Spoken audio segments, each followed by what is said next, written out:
Hello everyone, welcome to DRS. आज हम पढ़ने जा रहे हैं chapter 3 poverty as a challenge.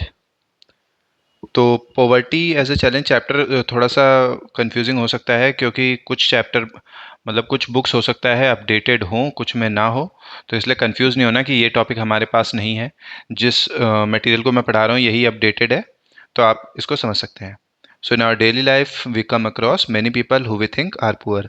हमें कई लोग मिलते हैं जो हम देखते हैं, हम कहते हैं कि ये गरीब लग रहे हैं। तो हम गरीब किस बेसिस पे जज करते हैं? जनरली हम कई बार लुक्स के बेसिस पे जज करते हैं। They could be a landless labourer in villages और people living in over crowded झुग्गीज in cities. Niti Aayog uses multi dimensional poverty index. अब ये क्या चीज़ है, उसी को शॉर्ट में आप याद रखिएगा, एमपीआई। आगे कई बार ये रिपीट होगा। तो नीति आयोग क्या है? हमारा देश आज़ाद हुआ तो हमारे यहाँ एक ऑर्गेनाइजेशन बनी जिसका नाम था प्लानिंग कमीशन ऑफ इंडिया। वही ऑर्गेनाइजेशन आगे चल के नीति आयोग बनी 2015 से। 1 जनवरी 2015 से, जहाँ तक मुझे ध्यान है, ये नीति आयोग स्टार्ट हुआ उसी प्लानिंग कमीशन का नाम चेंज करके। सो नीति का फुल फॉर्म है national institute for transforming India. तो इन्होंने एक अपना खुद का एक चार्ट बनाया, कह लीजिए, या फिर एक इंडेक्स बनाया जिसका नाम रखा MPI, to analyse the problem of poverty faced by the country. Ratio of MPI has fallen from approximately 55% in 2005 to 6, 25% in 2015-16 to 15% in 2019-21। यानी अगर हम देखें कि हमारे यहाँ गरीबी, अगर मल्टी डायमेंशनल की बात करें, मल्टी डायमेंशनल का मतलब क्या है? बहुआयाम, यानी कई सारी चीज़ों में, कोई गरीबी की रेखा में हो। खाना, पानी, बिजली, पढ़ाई लिखाई, हेल्थ की फैसिलिटी, ऐसे कई सारी चीज़ें हो। सिर्फ ये नहीं कि हाँ भाई कपड़ा नहीं पहना है इसलिए गरीब है, या फिर फ़ोन नहीं है, गाड़ी नहीं है, इसके बेसिस पे। ठीक है। It is also expected that multi dimensional poverty will soon reach single digit, यानी ये 2%, 3%, 5% उस तक पहुंच जाएगी। तो एमपीआई बाय नीति, जैसे हेल्थ, एजुकेशन और स्टैंडर्ड ऑफ लिविंग, इन तीन में फर्दर न्यूट्रिशन, चाइल्ड के बेसिस पे कि एडोलसेंट केयर वगैरह मिली या नहीं है, एंटीनेटल केयर, कितने साल की पढ़ाई हुई है, स्कूल का अटेंडेंस कैसा है, घर में क्या खाना पकाने के लिए फ्यूल वगैरह है या नहीं है, सैनिटेशन, पानी जो है वो साफ़ पीने का मिल पा रहा है या नहीं, बिजली की सुविधा है या नहीं पर्टिकुलर व्यक्ति के पास, हाउसिंग, पक्का मकान है या कच्चे मकान में रह रहे हैं, एसेट कि उनके पास कितने एसेट्स हैं जिसमें टीवी, टेलीफोन, कंप्यूटर, गाड़ी, बाइसाइकिल, मोटर बाइक, ऐसी कौन सी चीज़ें हैं जो उनके पास है या नहीं है, बैंक अकाउंट है या उनके पास नहीं, या गरीब उस घर में कोई ऐसा है ही नहीं जिसके पास बैंक अकाउंट हो। तो एमपीआई का ये वाला चार्ट जो है ये एग्ज़ाम में आने वाला तो नहीं है, लेकिन अगर आपको थोड़ा बहुत आइडिया रहेगा क्या क्या चीज़ें कवर कर रहे हैं तो एग्ज़ाम में आप लिख लेंगे। Two typical cases of poverty. आप जैसे ही चैप्टर स्टार्ट करेंगे तो आपके चैप्टर में दो ये केस दिया गया है, एक अर्बन यानी शहर का, दूसरा रूरल गांव का। यहाँ पे राम सरन है, 33 साल के हैं, डेली वेज लेबरर हैं, 3500 रुपये महीना कमाते हैं, जो कि रेगुलर नहीं है, ये कभी कभार आता है, कभी कभी नहीं होता। इनके परिवार में 6 लोग हैं। जो भी पैसा कमाते हैं उसमें से कुछ पैसे घर भेजते हैं, उसमें और भी उनके दादा वगैरह के बारे में बता रखा है कि उनके घर में कौन कौन लोग हैं परिवार में। Lives in 1 room rented house. इनकी वाइफ शांता देवी है, वो एज अ मेड का काम कर रही है, 1500 रुपये महीना कमाती हैं। इनके यहाँ पे कपड़े बहुत कभी कभार होता है कि आते हैं इनके यहाँ, तो वही लिखा है, new ones are bought only when old cloth become unwearable. Shoes इनके लिए लग्जरी है, जो यहाँ मैंने अलग से लगा दिया है। लाखा सिंह, जो गांव वाला केस है, लैंडलेस लेबरर हैं, यानी लेबर का काम करते हैं, उनके पास अपनी कोई ज़मीन नहीं है। 200 रुपये प्रतिदिन कमा लेते हैं, वो भी इरेगुलर है, कभी खेतों में काम आया तो चले गए, कमा लिया। Sometimes a few KG of wheat और दाल, सैलरी की जगह पे कई बार उनको गेहूं या दाल वगैरह पे पकड़ा के भेज दिया घर। फैमिली ऑफ 6, इनके परिवार में भी 6 लोग हैं। फादर इनके 2 साल पहले चल बसे हैं। मदर सेम बीमारी से जूझ रही है, यानी आने वाले दिनों में इनकी माता जी की भी मृत्यु निश्चित ही है। Children are going to school, यानी इनके बच्चे स्कूल जा रहे पढ़ने। New clothes happen once in a few years, नए कपड़े कभी कभार ये ले लेते हैं, लेकिन इनके लिए सोप और ऑयल एक लग्जरी है। अब यहाँ ये लग्जरी लग्जरी का मतलब क्या है? जो भी इस वीडियो को देख रहा है, आप जनरली सोचिए कि कोई ऐसी चीज़ जो खरीदने के लिए आपको कई बार सोचना पड़े, वो आईफोन हो सकता है, या फिर कोई एक महंगी बाइक या महंगी गाड़ी हो सकती है, तो वो आपके लिए एक लग्जरी का पार्ट है। या फिर एक पर्टिकुलर सोसाइटी में आप रहना चाहते हैं, वो आपके एक लग्जरी का पार्ट है। उसी तरीके से एक व्यक्ति के बारे में सोचिए जिसको साबुन और तेल या फिर जूते खरीदना उनके लिए लग्जरी हो। So following issues related to poverty, जो अभी आपने ये दो केस देखा, उसमें पहला इशू क्या था? लैंडलेसनेस, यानी जमीन का ना होना। उस व्यक्ति के पास अपनी जमीन नहीं है तो खाने के लिए किसी ने कहीं ना कहीं दूसरे चीज़ों पर डिपेंडेंट होना पड़ेगा, या तो मार्केट से लाएगा, मार्केट से लाना है तो पैसा चाहिए। दूसरा अनएम्प्लॉयमेंट, जॉब ना होना। यदि व्यक्ति के पास जॉब नहीं है तो सैलरी नहीं होगी, सैलरी नहीं होगी तो अगेन वही प्रॉब्लम। साइज ऑफ फैमिली, सबसे बड़ा इशू। मान लीजिए घर में कमाने वाले एक हैं और 5 खाने वाले हैं, ठीक है? तो इस एक व्यक्ति के ऊपर बहुत बड़ा प्रेशर है। वहीं पे अगर मान लीजिए कमाने वाले 5 हों और खाने वाला एक हो, मतलब ये 5 लोग भी खा रहे होंगे लेकिन सिर्फ एक आदमी डिपेंडेंट है, बाकी 5 के 5 अर्निंग है। तो इस परिवार में एक बहुत अमाउंट सेव भी होगा और एक अच्छी लाइफस्टाइल को लीड कर लेंगे। लेकिन ये जो दोनों केसेस आपने देखे, परिवार 6-6 लोगों का है और कमाने वाले इक्के-दुक्के लोग हैं, ठीक है? लिटरेसी लेवल, साक्षरता का दर कितना है, यानी पढ़े लिखे हैं या नहीं? यदि पढ़े लिखे नहीं होंगे तो जॉब नहीं मिलेगी, अपने बेस्ट यूज़ ऑफ माइंड नहीं, मतलब अपने दिमाग का बेहतर तरीके से इस्तेमाल भी नहीं कर पाएंगे, ठीक है? हेल्थ एंड न्यूट्रिशन, यदि व्यक्ति बीमार है, ठीक है, तो उसका बहुत सारा पैसा कहीं ना कहीं उस अपनी बीमारी को ठीक करने में ही निकल जाएगा, अगर थोड़ी बहुत सेविंग होगी। हमारे इंडिया में बहुत सारे लोग गरीबी में सिर्फ इसलिए चले जाते हैं क्योंकि उनके बुढ़ापे में या फिर उनके परिवार में कोई ना कोई इतना सीरियस इल हो गया कि उनको अपने ज़मीनें बेचनी पड़ी या फिर अपनी कोई ना कोई एसेट्स बेच के उनको उसका इलाज कराना पड़ा। कई बार होता है वो व्यक्ति बचा भी नहीं और वो एसेट्स भी चले गए। हेल्पलेसनेस, यानी कोई मदद है कहीं से उनके पास या नहीं। ये सब कुछ इश्यूज है पॉवर्टी का। मतलब क्या है, एग्जाम में कभी बोल देता है डिफाइन पॉवर्टी, तो इन पॉइंट को याद रखते हुए इनके बेसिस पे आप आंसर लिखेगा। These two typical cases illustrate many dimensions of poverty. They shows that poverty means hunger and a lack of shelter. यानी पहला चीज हमने इसमें क्या देखा? भूख, ठीक है? दूसरा शरण की कमी होना, यानी उसके पास अपना घर नहीं है और भूखा सो रहा है। This also speak about a situation in which parents are not able to give children nutritious food, यानी प्रॉपर हेल्दी फूड नहीं दे पा रहे अपने बच्चों को 3 टाइम्स अ डे। और where sick people can not afford treatment, यानी इलाज नहीं करवा पा रहे, उनके पास पैसा नहीं है इतना। इसीलिए हमारे देश में, पर्टिकुलर इंडिया के केस में क्या है कि जैसे सरकारी अस्पतालों में ज़्यादा भीड़ होने के पीछे कारण क्या है? लोगों के पास पैसा नहीं है कि वो प्राइवेट में जा सके, तो ज़्यादातर भीड़ जो होती है वो सरकारी अस्पतालों की तरफ मुड़ती है। और कई बारी वहाँ भी कई धांधली की वजह से या फिर कह लीजिए प्रॉपर सुविधाएं ना अवेलेबल होने की वजह से लोग अपना ट्रीटमेंट अफोर्ड नहीं कर पाते हैं। Poverty also means a lack of clean water and sanitation. हमारे यहाँ हर साल कई लाख लोग मर जाते हैं सिर्फ साफ पानी ना होने की वजह से। और जिस तरीके से हम आज की डेट में पोल्यूशन करे जा रहे हैं और जिस तरीके से मतलब वाटर बॉडीज़ गंदी होती चली जा रही हैं, आने वाले समय में ये परेशानी और बढ़ती रहेगी। It also means lack of a regular job with a decent minimum wage, यानी रेगुलर जॉब का ना होना, दूसरा मिनिमम वेजेस भी नहीं होना। मिनिमम वेजेस का मतलब क्या है?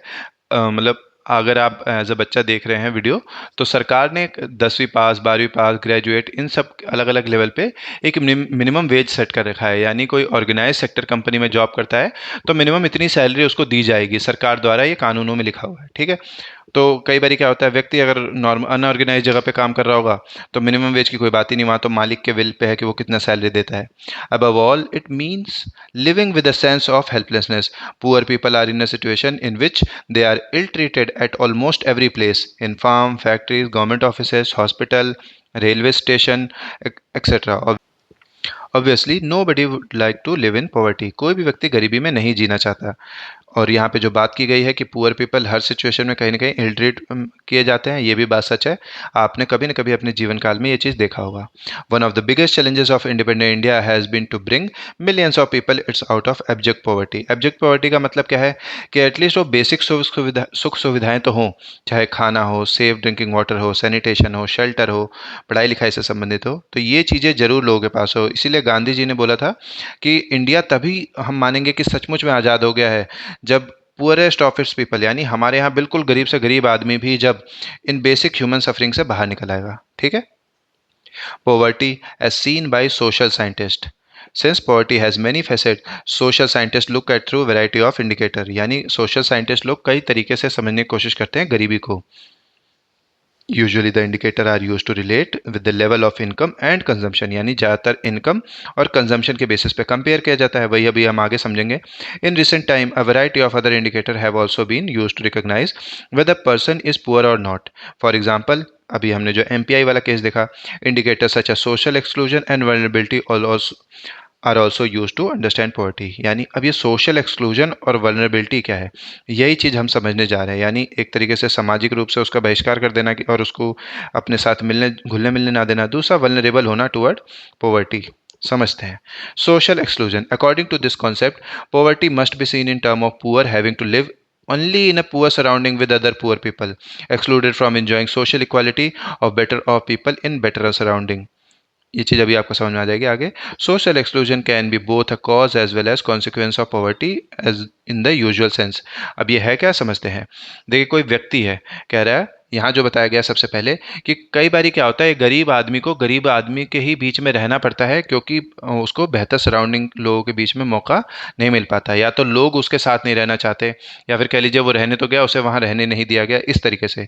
दूसरा सोशल एक्सक्लूजन, क्योंकि सामाजिक रूप से उसको बहिष्कार किया जा रहा है इसलिए वो गरीब है। दूसरा, क्योंकि वो गरीब है इसलिए सामाजिक रूप से उसका बहिष्कार किया जाता है। वही चीज़ यहाँ लिखा है कि social exclusion can be both a cause, ये कारण भी हो सकता है और एक नतीजा भी हो सकता है गरीब होने का उसका। Broadly it is a process through which individual और group are excluded from facilities, benefit and opportunity that other enjoy. A typical example is the working of caste system। India में जो कास्ट सिस्टम चलता है, in which people belonging to a certain caste are excluded from equal opportunities। social exclusion thus may lead to or can cause more damage than having a very low income। यानी social exclusion कम income होने से ज़्यादा कई बार damage कर देता है, क्योंकि लोग उसके साथ उठना बैठना नहीं चाहते, या फिर सामाजिक रूप से उसका मजाक उड़ाना, या फिर उसको बहिष्कार करना, या फिर उसको अपने साथ उठने बैठने ना देना। इनमें से कई ऐसे कारण हो सकते हैं कि किसी व्यक्ति को जब समाज में घुलने मिलने का मौका नहीं मिलेगा तो कहीं ना कहीं वो और गरीबी की तरफ रहेगा। इसीलिए हमारे यहाँ जैसे आर्टिकल 17 में अनटचेबिलिटी को एबॉलिश किया गया है, ताकि सब लोग घुल मिल के रहें और एक साथ आगे बढ़ें। Vulnerability to poverty is a measure which describe greater possibility of certain community, चाहे वो बैकवर्ड कास्ट के हो, चाहे वो विडो हो, फिजिकली हैंडीकैप पर्सन हो, ये बन सकते बन ऑफ बिकमिंग और रिमेनिंग पुअर। यानी या तो ये बन सकते हैं गरीब, या तो गरीब बने रहेंगे। अब ये कॉन्सेप्ट क्या है, ये मैं अभी एग्जांपल्स आपको समझा दूंगा। Vulnerability is determined by the option available to different communities for finding alternative living in term of asset, education, health, and job opportunity. Further, it is analyzed on the basis of greater risk these groups face time to time of natural disaster, earthquake, tsunami। अब ये कहानी मैं आपको दूसरे तरीके से समझाता हूँ। जैसे मान लीजिए एक फैमिली है, दो लोग के, हस्बैंड है, वाइफ है, उनके दो बच्चे हैं। मेन अर्निंग मेंबर ज़्यादातर परिवार में हस्बैंड है। मान लीजिए कल को इनको कुछ हो जाता है, तो ये परिवार कहीं ना कहीं वल्नरेबल है टुवर्ड पॉवर्टी। इसका कहने का मतलब क्या है, वैसे तो परिवार हो सकता है बेटर ऑफ हो, सब कुछ बढ़िया चल रहा था, क्योंकि मेन अर्निंग मेंबर ही आउट हो गया तो इसलिए परिवार क्या हो गया, गरीबी की तरफ चल पड़ा। Further additional Additional analysis is made of their social and economic ability to handle these risks। यानी अर्थक्वेक, सुनामी, ऐसे भी सिचुएशन अगर किसी के जीवन में आ जाते हैं तो क्या वो लोग ऐसे परेशानियों को झेल सकते हैं या फिर वल्नरेबल हैं टुवर्ड पॉवर्टी।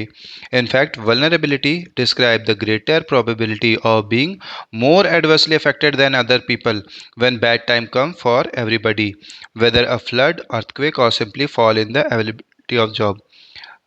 बात यहाँ पे सिंपल सा एक कोविड का एग्जांपल ले लीजिए। कोविड जब कोविड-19 यानी 2019 में जब आया और इंडिया में 2020 में, तो क्या हर कोई इक्वली अफेक्ट हुआ इससे? तो आप महसूस करेंगे नहीं। जो लोग रिच थे या फिर जिनके पास बैंक में अच्छा खासा पैसा था, उन लोगों ने इस वाले पीरियड को अपने फैमिली के साथ एंजॉय किया। वहीं जो लोग हैंड टू माउथ वाले जॉब में थे कि कमा रहे हैं, खा रहे हैं, कमा रहे खा रहे हैं, उनको ये चीज़ बहुत भारी पड़ी है। ठीक है, तो वही यहाँ लिखा है कि वल्नरेबिलिटी बेस्ट एग्जांपल ये भी है, एग्जाम में आ जाए तो आप लिख सकते हैं। तो चलिए अब बात करते हैं पॉवर्टी लाइन की। A common method use to measure poverty is based on income और कंजम्पशन लेवल। यानी कितना व्यक्ति खा पी रहा है और कितना कमा रहे हैं, इसके बेसिस पे बेसिकली नापा जाता है poverty line. The term consumption means जो पैसा हम खर्च करते हैं फूड, क्लॉथिंग और अपने बेसिक चीज़ों के लिए। A person is considered poor if his or her income और consumption level falls below a given minimum level necessary to fulfil basic need. यानी अगर मैं मान लीजिए बोलूँ कि इससे नीचे के नंबर आए तो आप फेल, इससे ऊपर तो पास। उसी तरीके से कि आपका कितना बेसिक लेवल ऑफ कंजम्पशन है, कि क्या उतना आप कर पा रहे हैं या नहीं। What is necessary to satisfy basic needs is different at different time and in different country. हर देश में ये चीज़ें अलग अलग रहती हैं। Therefore poverty line may vary with time and place. यानी पॉवर्टी लाइन हो सकता है अमेरिका में कुछ और हो, इंडिया में कुछ और हो, या फिर इजराइल या फिर यूके, कहीं अलग अलग देशों में जाएंगे तो हर जगह पॉवर्टी लाइन जो होगी वो अलग अलग है। Each country uses an imaginary line that is considered appropriate for its existing level of development and it's accepted minimum social norm. Example के लिए ले लीजिए, a person not having a car. अगर एक व्यक्ति जो कि यूएस में रह रहा है, वहाँ अगर उसके पास गाड़ी नहीं है तो उसे गरीब माना जाएगा। वहीं इंडिया में एक कार होना अपने आप में एक लग्जरी है।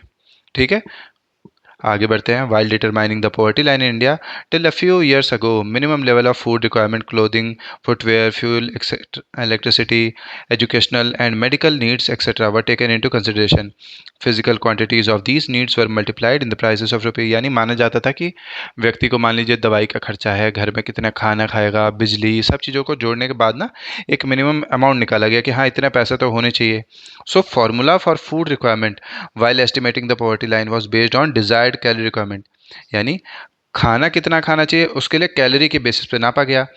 सो food item such as cereal, pulses, vegetable, milk, oil, sugar, इन सबको जोड़ के कैलोरीज निकाला गया। The calorie need vary depending on age, sex and type of work, वो व्यक्ति जो भी करता हो। तो आपको ये दो वैल्यू याद रखना है, एग्जाम में कभी आ जाए तो लिख दीजिएगा, वरना फिर ध्यान रखना है बस। रूरल एरियाज़ में 2400 कैलोरीज पर पर्सन पर डे, वहीं अर्बन एरियाज़ में 2100 कैलोरी पर पर्सन पर डे। एग्जाम अगर इसको ज़्यादा इजी याद रखना है, देखिए गांव में व्यक्ति लेबोरियस वर्क करता है, यानी ज़्यादा मेहनत करता है, फिजिकल रिक्वायरमेंट, फिजिकली वर्क ज़्यादा करने की वजह से उसको कैलोरी रिक्वायरमेंट ज़्यादा रहती है।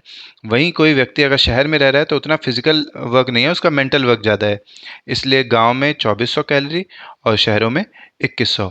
एक चीज़ जो है मेंशन नहीं है, अब वो समझ लेते हैं, क्योंकि देखिए हमने कैल कंजम्पशन लेवल तो देख लिया, इनकम लेवल की बात कर। सो 816 फॉर रूरल एरियाज पर पर्सन। यानी एक व्यक्ति अगर 816 रुपये मतलब महीने के कमाता है तो उसे गरीबी में कंसिडर नहीं किया जाएगा। इसी को मल्टीप्लाई कर दीजिए 5 से तो ये हो जाएगा 4080। यही एक डाटा है जो यहाँ से हटा दिया गया है। वहीं पे 1000 रुपी पर पर्सन पर मंथ इंटू 5 कर देंगे तो 5000 आ जाएगा।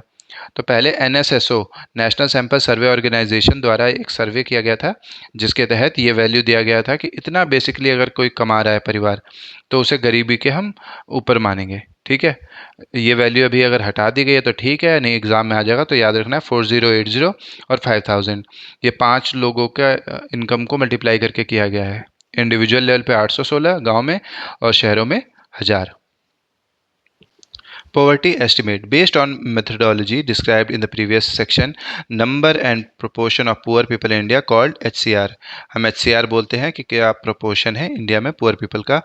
टेबल जो नीचे अभी देख रहे हैं हम डिस्कस करेंगे। During 1990s proportion of consumption expenditure based poor decline from 45 to 37%। अब इस चीज़ को मैं सीधा यहाँ एग्जाम्पल से समझा देता हूँ। हेड काउंट रेशियो यहाँ देख लीजिए और यहाँ दे रखा है नंबर। ठीक है, यानी 1993 और 94 के समय अगर हम देखें तो गांव वाले एरिया में 50 और शहरों में 32% लोग जो हैं वो गरीबी में थे। ओवरऑल देखें तो 45%। अब वही नंबर्स में बात कर ले तो यहाँ पे 32 करोड़, यहाँ पे 7 करोड़, ओवरऑल 40 करोड़ लोग जो हैं वो गरीबी में थे। कब? 93-94 में। वही चीज़ यहाँ ऊपर भी समझाई गई है। ठीक है, कि अबाउट 40 करोड़ लोग जो हैं वो गरीबी में थे। During 2000 and 2011 both proportion and number of poor decline. The proportion of multi dimensional poor जो है डिक्लाइन 25 से 15%। अब वो चीज़ जो है वो यहाँ पे समझाई गई है मल्टी डायमेंशनल पॉवर्टी इंडेक्स की, यानी यह नंबर में तो नहीं दिया गया है, लेकिन जैसे हेड काउंट रेशियो के बेसिस पे कि 2015-16 में लगभग 25 करोड़ गरीब लोग थे मल्टी डायमेंशनल पॉवर्टी इंडेक्स के अकॉर्डिंग, और 2019-21 के बीच में लगभग वही संख्या घट के कितनी हो गई है? 15। ठीक है, as per official record 13.5 crore लोग मल्टी डायमेंशनल पॉवर्टी के बाहर आए हैं। यानी शुरू में हमने वो जो बेसिक रिक्वायरमेंट देखी थी वो सभी चीज़ें अब उन लोगों को प्राप्त हो गई हैं, इन 13.5 करोड़ लोगों को। ठीक है, आगे बढ़ते हैं। इंटर स्टेट डिस्पैरिटी, इसका मतलब है कि राज्यों के अंदर होने वाली जो भेदभाव है, या कह लीजिए जो कमियां हैं, कि एक राज्य बेहतर कर रहा है, दूसरा राज्य उतना बेहतर नहीं कर पा रहा है। Poverty in India also has another aspect और dimension. The proportion of poor people is not same in every state, यानी अगर हम गरीब लोगों की संख्या या फिर उनका अनुपात देखें तो हर राज्य में सेम नहीं है। Although state level poverty has witnessed a significant decline, यानी हमारे यहाँ गरीबी काफ़ी लेवल पे कम हुई है अगर हम अर्ली 70s के मुकाबले कंपेयर करें तो। The success rate of reducing poverty varies from state to state. It is pertinent to note that the states of Karnataka, Tamil Nadu, Delhi, Punjab, Himachal Pradesh, Andhra, Haryana, Maharashtra has had an HCR which was less than 10% in 2019-21. In the meantime, remarkable strides have been made by states like Bihar, UP, Madhya Pradesh and Rajasthan. यानी इन राज्यों में भी बेहतरी हुई है गरीबी संख्या में, यानी गरीबों की संख्या कम हुई है, और इन राज्यों की तो ऑलरेडी बेहतर है। Studies also show states following different step to reduce poverty, यानी अलग अलग राज्यों ने अपने लेवल पे अलग अलग कदम उठाए हैं गरीबी को कम करने के लिए। जैसे केरला में बात करें तो ह्यूमन रिसोर्स डेवलपमेंट पे ध्यान दिया गया है। वहीं वेस्ट बंगाल की बात करेंगे तो जो लैंड रिफॉर्म्स हैं उनको बेहतर तरीके से मतलब इम्प्लीमेंट किया गया होगा, जिससे गरीबी कम हुई है। आंध्र प्रदेश, तमिलनाडु में पीडीएस के ऊपर काफ़ी अच्छे से ध्यान दिया गया है ताकि हर गरीब को खाना पहुंच सके। जैसे तमिलनाडु बेस्ट एग्जांपल है कि यहाँ पे 90% जो पीडीएस है वो कोऑपरेटिव द्वारा रन किया जाता है, ना कि गवर्नमेंट द्वारा। वल्नरेबल ग्रुप्स, तो अब वो लोग कौन है जो वल्नरेबल हैं? जैसे हमने वल्नरेबिलिटी टॉपिक पढ़ा था ना कि एक परिवार है जो वल्नरेबल है, उसी तरीके से ग्रुप कौन से, एससी एसटी ओबीसी या फिर ऐसे कौन कौन से ग्रुप हैं जो कि वल्नरेबल है toward poverty. The proportion of people below poverty line is also not same for all social group and economic categories in India. Social group which are most vulnerable to poverty, SC and ST, यानी SC और ST tribal जो household हैं ये लोग ज़्यादा vulnerable हैं toward poverty. Similarly among the economic group, the most vulnerable group are rural agriculture labour household and the urban casual, यानी ये दो टर्म याद रखना है कि गाँव में रहने वाले जो लेबर है जो खेती बाड़ी का काम कर रहा है, और वहीं शहरों में जो कैजुअल लेबर है ये लोग ज़्यादा वल्नरेबल है। जो नीचे ग्राफ दिया गया है यही समझाने की कोशिश है कि पुअर पीपल जो इन्हीं ग्रुप में है, although the average of people below poverty line for all group in India is 22. However, 43 out of 100 belonging to ST जो अपनी बेसिक नीड्स को पूरा नहीं कर पा रहे हैं, वहीं 34% कैजुअल वर्कर हैं जो अर्बन एरियाज़ के हैं जो पॉवर्टी लाइन के नीचे आते हैं। 34% कैजुअल फार्म लेबर है जो रूरल एरियाज़ के हैं, वहीं 29% एससी। अब ये है क्या चीज़, यहाँ देख लीजिए, कह रहा है number of poor out of every 100 from category. तो एसटी में अगर हम 100 में 43 को देखें तो वो गरीबी में आ रहे हैं, या फिर कह लीजिए कहीं ना कहीं गरीबी रेखा में है। एससी 29, 100 में से 29 लोग। एवरेज इंडियन पॉवर्टी रेशियो देखें, यानी 100 में से 22 लोग गरीबी में हैं। वो बस यहाँ पे समझाने की कोशिश है, ठीक है, पॉवर्टी लाइन में आते हैं। The double disadvantage of being a landless casual wage laborer household in the socially disadvantaged social group of the SC or the ST population highlight the seriousness of the problem. Some recent studies have shown, except for the scheduled tribe household, all other three group SC, rural agriculture labor and urban casual labor have seen a decline. यानी इन तीन में तो decline देखा गया है, लेकिन ST house hold जो हैं, शेड्यूल्ड ट्राइब वाले जो हाउस होल्ड हैं जो जनजातीय हैं, उनके यहाँ पे ये कमी नहीं देखी गई है। Apart from these social group there is also inequality of income within a family. कई बार परिवारों के अंदर ही देखा गया है कि इनकम को लेके बहुत इनइक्वालिटी है। इन पुअर फैमिलीज ऑल सफ़र, गरीब परिवार में सभी लोग सफ़र करते हैं, और कुछ लोग आपस में ही एक दूसरे से ज़्यादा सफ़र करते हैं। एग्जाम्पल के लिए women, elderly people and female infant are denied equal access to resources available to the family. कई बार परिवार के पास जो रिसोर्सेज होते हैं वो इन लोगों को उतना नहीं मिलता जो बाकी लोग ले रहे होते हैं, या फिर कह लीजिए जो बाकी लोग उस चीज़ों को कंज्यूम या भोग कर रहे होते हैं। ग्लोबल पॉवर्टी सिनेरियो, यानी अगर गरीबी को हम विश्व के लेवल पे देखें तो क्या चल रहा है। Is India only country having poor people, क्या हमारे यहीं गरीब हैं या बाकी देशों में भी है। For making comparison between developing countries, many international organisation like World Bank use a uniform standard for the poverty line. Minimum availability of the equivalent 2.15 person per day, यानी इतना अगर डॉलर कोई पर डे है किसी के पास तो खर्चा करने के लिए, तो यानी वो गरीबी रेखा से ऊपर है। यही पहले 1.75 या फिर $1.645 पर डे था पुराने बुक में। अब ये अपडेट कर दिया गया है। The proportion of people in different countries living in extreme economic poverty defined by the World Bank as living on less than $2.15 per day has fallen from 16% to 9.5% in 2019, यानी जहाँ पे इतने गरीब रहे होंगे वो अब इतने ही बचे हैं। वाई डॉलर, क्योंकि दुनिया भर में ये डॉलर करेंसी यूज़ होती है और इजी है कंपैरिजन के लिए। American dollar is used by international agencies to compare data across countries. यानी इस पैराग्राफ में बस आपको ये $2.15 याद रखना है, और ये डाटा दे कौन रहा है? World bank. दो चीज़ें, आगे बढ़ते हैं।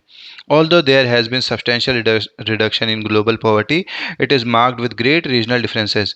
Poverty declined substantially in China and Southeast Asian countries as a result of rapid economic growth and massive investment in human resource development. The proportion of poor in China has become 0.1% in 2020. कुछ पुरानी books में उठा के देखेंगे तो वहाँ पे समझाया गया है कि कैसे चाइना में गरीबी एक बहुत बड़ी परेशानी थी, लेकिन उन्होंने अपने एचआर पे कह लीजिए, ह्यूमन रिसोर्स डेवलपमेंट पे काफ़ी इन्वेस्टमेंट करने की वजह से और उनके देश में एक्चुअल डेवलपमेंट होने की वजह से भी गरीबी आज काफ़ी कम है। इसका मतलब ये नहीं है वहाँ गरीब गायब हो गए, वहाँ है। The World bank report revealed that in the countries of South Asia जैसे India, Pakistan, Sri Lanka, Nepal, Bangladesh, Bhutan, Afghanistan, Maldives, the decline has also been rapid from 13% 2017 to 11% 2021, यानी गरीबी इतने परसेंट से कम हुई है। With decline in the percentage of the poor, the number of poor has also declined significantly from 23 crore to 20 crore. इन सब सहारन Africa poverty 36% से घट के 35% पे पहुंची है 2019 में। In Latin America and Caribbean, the ratio of poverty has increased from 4.4% to 4.6, यानी इन देशों में गरीबी बढ़ी है। ठीक है। Poverty has also resurfaced at 3% in 2000 in some of the former socialist countries like Russia, where officially it was non-existent, यानी पहले वहाँ पे गरीबी थी ही नहीं, लेकिन रशिया में ये गरीबी बढ़ी, यानी 3% के करीब।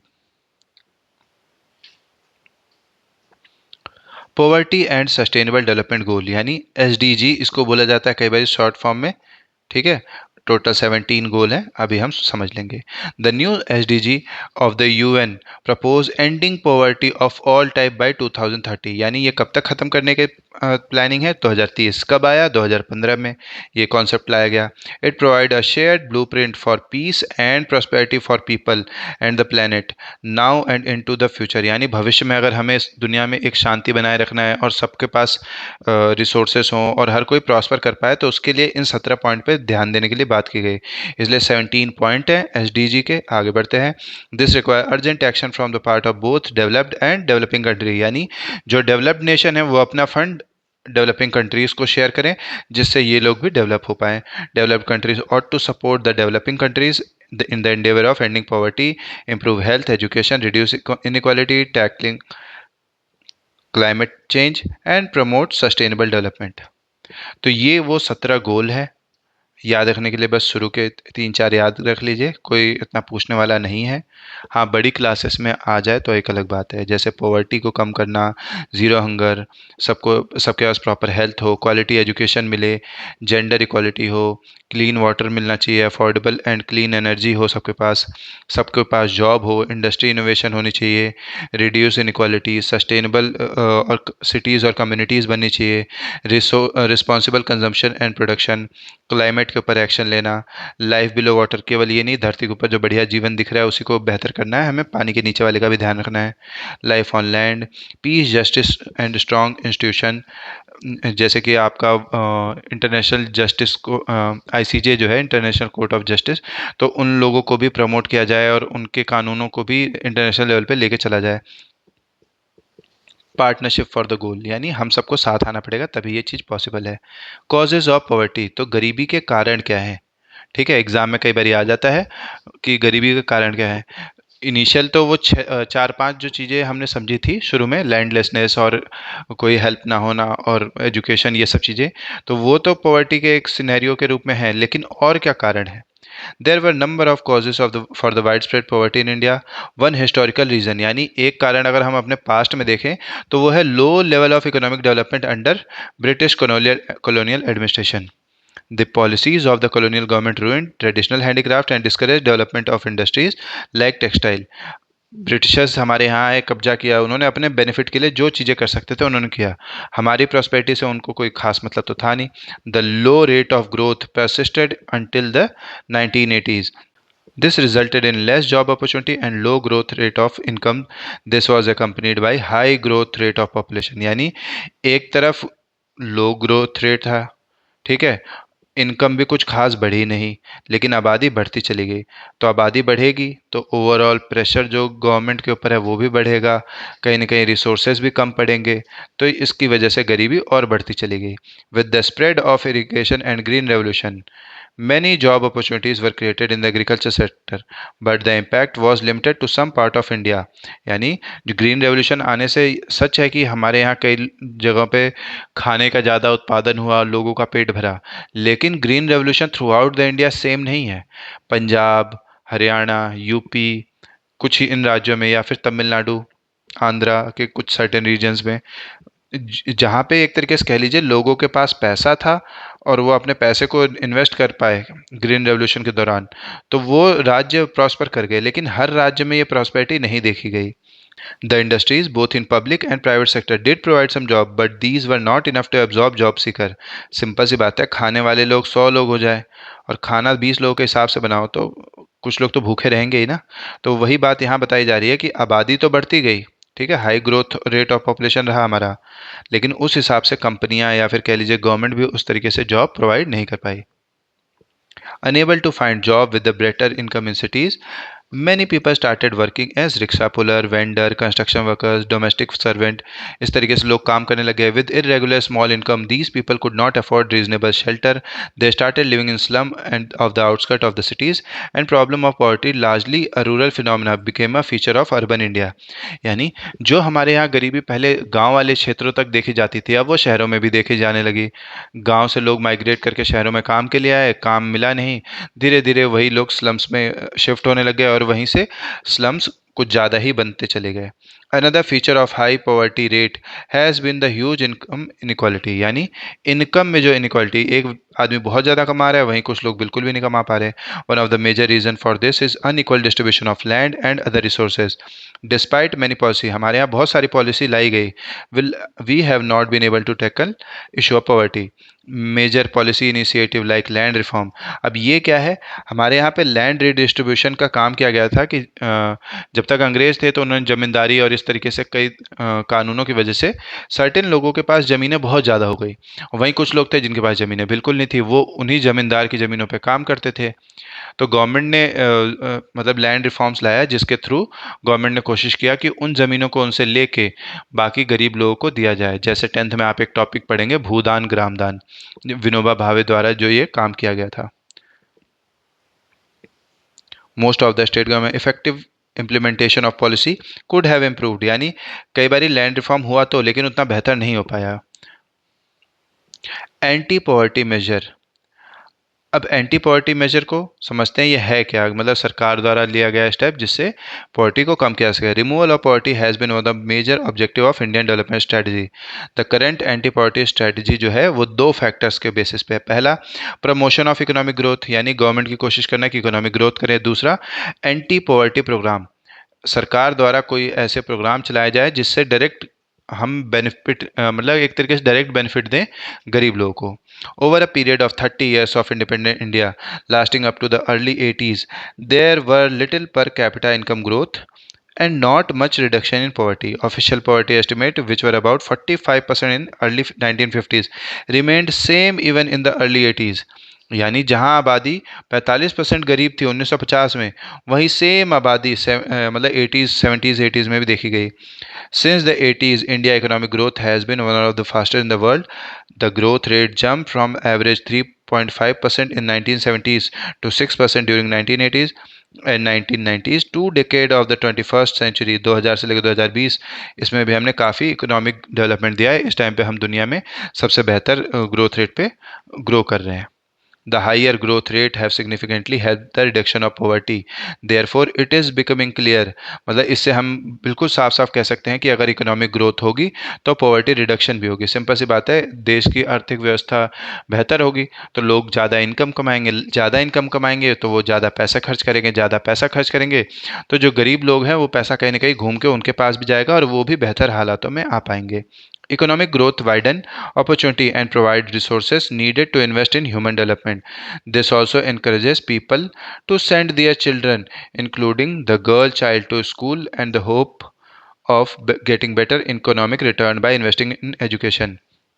इकोनॉमिक ग्रोथ होने से अपॉर्चुनिटीज़ ज़्यादा मिलती है, यहीं से लोगों को लगता है कि हाँ हम अपने बच्चों को पढ़ा सकते हैं और उन्हें स्कूल भेजेंगे तो ज़्यादा बेहतर इकोनॉमिक रिटर्न्स हमें मिलेंगे। The poor may not be able to take advantage from the opportunity created by economic growth. हो सकता है कई बार एक गरीब आदमी इकोनॉमिक ग्रोथ के फ़ायदे को ना ले पाए। However growth in the agriculture sector is much below expectation. This has a direct bearing on poverty. A large number of poor people living in villages are dependent on agriculture. हमारे यहाँ बताने की कोशिश है कि हमारी एक बहुत बड़ी आबादी जो है आज भी एग्रीकल्चर पर डिपेंडेंट है। लगभग 50% से ज़्यादा आबादी आज भी जो है वो प्राइमरी सेक्टर में ही इन्वॉल्व है। तो इसकी भी एक बहुत बड़ी आबादी जो है वो एग्रीकल्चर में इन्वॉल्व है, तो वो लोग आज भी गरीबी में ही हैं। ठीक है, यानी जब तक एग्रीकल्चर इम्प्रूव नहीं करेगा और बेहतर तरीके से तो वो लोग गरीबी में रहेंगे। In these circumstances there is a clear need for anti poverty program. तो एंटी पॉवर्टी प्रोग्राम है क्या, अब वो समझते हैं। Although there are many schemes which are formulated to affect poverty directly और इनडायरेक्टली, तो उनमें से कुछ मेन है। पहला, एमजी नरेगा। पहले इसका नाम नरेगा था, NREGA था, बाद में इसके आगे एम और जी जुड़ गया और अभी रिसेंट में इसका नाम बदल के कर दिया गया है VB राम जी। एग्ज़ाम में आएगा तो आपको मनरेगा ही याद रखना है, मनरेगा एक्ट 2005, और ये एमजी जुड़ गया 2008-9 के आसपास। ठीक है, और 2025 में इसका नाम बदल के हो गया है VBG राम जी, जिसका फुल फॉर्म है विकसित भारत गारंटी फॉर रोजगार एंड आजीविका मिशन, जी फॉर ग्रामीण। ठीक है, ये एक बिल है जो प्रोवाइड करता है 100 days of wage employment to every household. Simple से मैं आपको एक बात बताता हूँ कि 100 दिन की नौकरी देते हैं इसके अंदर, और नौकरी नहीं दे पाए तो वो 100 दिन के पैसे आपको दे देंगे। Simple. It also aimed at sustainable development to address the cause of drought, deforestation, and soil erosion. One third of the proposed job have been reserved for women under this act. यानी इस act के तहत 1/3 जो काम है वो women's को provide किया जाता है। The wage rate for unskilled manual workers is revised regularly, यानी इसके अंदर जो रेट है वो भी चेंज होता रहता है।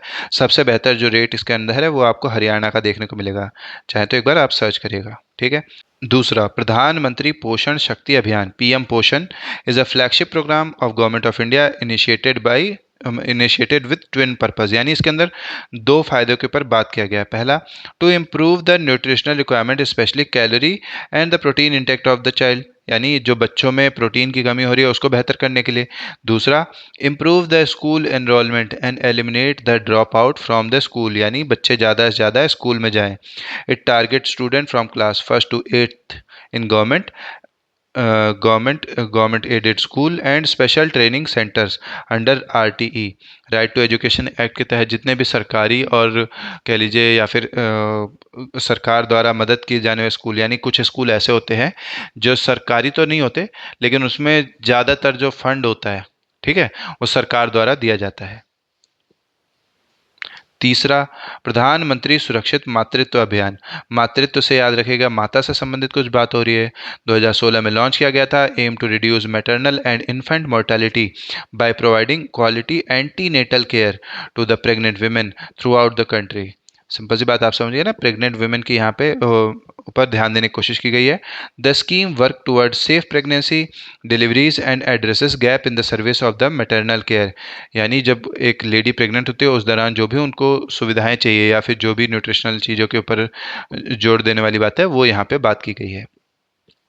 To ensure constant and regular treatment to the beneficiary, services are provided on the 9th day of every month. This program follows a systematic approach for engagement with private practitioners, motivating them to volunteer in the scheme at government health facilities. चौथा, PM Ujjwala योजना प्रधानमंत्री उज्ज्वला योजना, उज्ज्वला से याद रखना कि gas जलाने की बात कर रहे हैं। Aim toward women empowerment in rural areas, it encourages use of smoke free kitchen, thereby saving from chronic respiratory disorder and poor eyesight. जैसे गांव में महिलाएं पहले लकड़ी काट के लेके आती थी, उसे चूल्हे में जलाती थी और उस पर खाना पकाते थे, उसकी जगह पे गैस सिलेंडर देने की बात की गई है यहाँ पे। It was launched in 2016, aim to provide clean cooking fuel LPG जो गैस होता है to economically poor household specially in the rural area who cook using traditional method by using either coal या फिर लकड़ी या फिर cow dung जो गाय का गोबर होता है और उसके उपले जो बनाया जाता है उससे खाना पकाया जाता है ना। It target beneficiary are below poverty line, यानी बीपीएल के ऊपर ध्यान दिया जाता है इसमें। SC ST, forest dweller, marginalized group household to encourage the use of LPG. The scheme provide a completely free connection including the first refill and stove, यानी अगर कोई गैस कनेक्शन लेता है तो फ्री में दिया जाता है, फ्री में सबके लिए नहीं है, यहाँ पे कुछ लोगों पे ध्यान दिया गया है उनके लिए है। कम्प्लीटली फ्री कनेक्शन है और पहला रिफिल भी और स्टोव भी। बाद में उन लोगों को एक तरीके से कह लीजिए सब्सिडी ज़्यादा देने की कोशिश की जाती है जिससे वो लकड़ियाँ ना काटने के बजाय एलपीजी के ऊपर शिफ्टेड रहें। Over the year, there is an increase in the LPG coverage throughout the country. Connection are issued in the name of the female member of the family. कोशिश ये की गई है कि महिलाओं के नाम पर गैस कनेक्शन दिया जाए। This scheme also promote environment sustainability by reducing deforestation and carbon emission. लकड़ियाँ काटी जाएंगी, उसको जलाया जाएगा तो कार्बन का एमिशन बढ़ेगा, तो ऐसे नेट जीरो का जो हमारा टारगेट है वो भी नहीं कंप्लीट अचीव हो पाएगा। तो उसकी जगह पे हमारा कोशिश है कि एलपीजी सिलेंडर को हम गैस से कनेक्ट करें और इससे खाना पकाएं। The use of clean cooking fuel that is LPG means less time effort in collecting firewood, यानी लकड़ी इकट्ठा करने जाना नहीं पड़ेगा। And encourages women to participate in social and economic activities, यानी वो बाकी कामों पे भी ध्यान दे पाएंगे। चैलेंज अहेड, यानी आगे हमारे पास क्या क्या चैलेंजेस हैं। Poverty has certainly decline in India, हमारे यहाँ बिल्कुल गरीबी कम हुई है, but despite the progress poverty reduction remain India most compelling challenge. Wide disparity in poverty are visible between rural and urban areas and among different states also. कहने का मतलब ये है कि कई गांव वाले इलाकों में और जो शहरों में गरीबी है उसका अंतर काफ़ी ज़्यादा है। और ख़ास करके ये भी देखा गया है कि एक राज्य में गरीबी मतलब बहुत कम है, दूसरे में बहुत ज़्यादा है। जैसे बिहार में देखेंगे तो काफ़ी बड़े लेवल पे यही गरीबी आपको देखने को मिलेगी। Certain social and economic group are more vulnerable to poverty, कुछ हमारे जो इकोनॉमिक ग्रुप हैं और सोशल ग्रुप हैं वो ज़्यादा वल्नरेबल हैं to poverty. Poverty reduction is expected to make better India, यानी गरीबी जब तक कम नहीं होगी बेहतर इंडिया हम कैसे बनाएंगे। This would be possible mainly due to higher economic growth, जब तक हम इकोनॉमिक ग्रोथ बेहतर नहीं करेंगे तब तक हम इंडिया को गरीबी से बाहर नहीं निकाल पाएंगे। Increasing focus on universal education, यानी सर्व शिक्षा अभियान जैसे प्रोग्राम के ऊपर हमें ध्यान देने की जरूरत है। डिक्लाइनिंग पॉपुलेशन ग्रोथ, हमें आबादी को मतलब बर्थ कंट्रोल और बाकी मेथड से और बच्चे दो ही अच्छे जैसे नारे वगैरह होते हैं, इस सब पे हमें लोगों को ध्यान देने की जरूरत है। empowerment of the women and economically weaker section of the society would facilitate the same, यानी अगर हम अपने जो वीकर सेक्शंस हैं अगर थोड़ा सा उनको हम और बेहतर पोजीशन में ला पाएँ और ख़ास करके विमेंस को, ठीक है, इसलिए यहाँ पे हम मैंने ऐसी फ़ोटो लगा दिया था कि जब तक हम इनके एम्पावरमेंट पे ध्यान नहीं देंगे तब तक हम इस परेशानी से नहीं जीत पाएंगे। Thank you for watching. अगर कोई डाउट हो तो कमेंट सेक्शन में लिख दीजिएगा। Bye bye.